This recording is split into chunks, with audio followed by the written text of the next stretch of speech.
Aujourd'hui, j'ai le grand plaisir de recevoir Monsieur Philippe Coupery-Eiffel, l'arrière-petit-fils de Gustave Eiffel et grand défenseur de la mémoire de l'œuvre de Gustave Eiffel. Monsieur Philippe Coupery-Eiffel, bonjour. Bonjour Madame Chen. C'est un grand honneur pour moi de vous recevoir sur Mandarin TV. Est-ce qu'on pourrait, par exemple, donner une valeur financière à cette grande tour Eiffel, à cette grande dame de fer? Oui, la valeur financière, ça me donne une idée. La chambre de commerce de Monza Brianza a fait une étude qui est très fouillée. J'ai rencontré les personnes qui ont fait cette étude.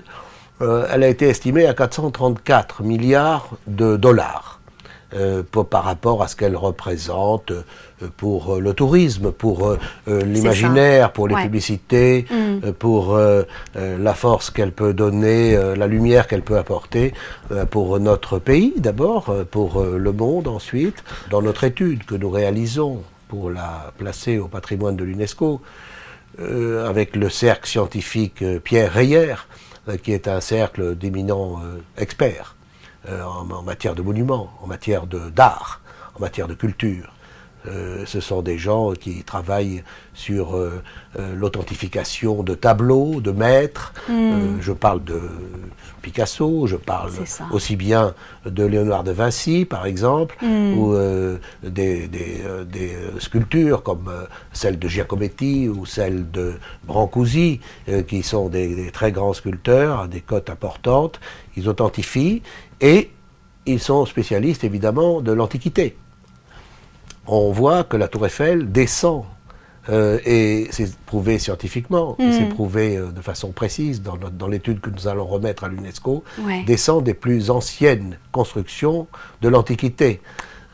Et donc c'est très intéressant de voir apparaître, alors que Gustave Eiffel a voyagé, beaucoup en Égypte notamment, qui est un des berceaux de notre civilisation ancienne. Se serait-il inspiré de la pyramide en Égypte? Il s'est inspiré de différentes constructions égyptiennes, comme des obélisques, comme la pyramide de Gizeh. J'ai pensé à l'obélisque tout à l'heure. Et en même temps, comme des pyramides, vous avez raison de le dire, mais aussi le Sphinx, ou vraiment des premières constructions de l'Antiquité. Mais on a même trouvé plus loin, on a retrouvé un clou, qui date de 2000 ans avant Jésus-Christ, qui pourrait aussi rappeler la force du fer.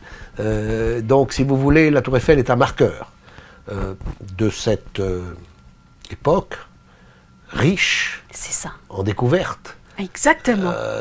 Qui date il y a une centaine d'années, 1900.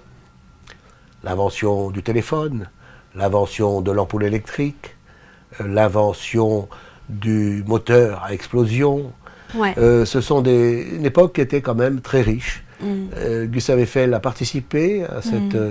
et surtout, il a posé là un marqueur de cette époque qui est reconnu mondialement.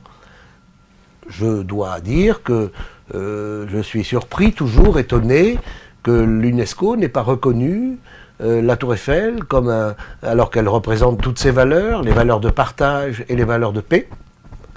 Je suis étonné que la tour Eiffel, à titre individuel, ne soit pas reconnue comme patrimoine immatériel mondial de l'UNESCO. C'est le travail que j'entreprends et ça me permet de parler évidemment de la mémoire et des valeurs que transporte, comme vous l'avez dit très justement, ce partage.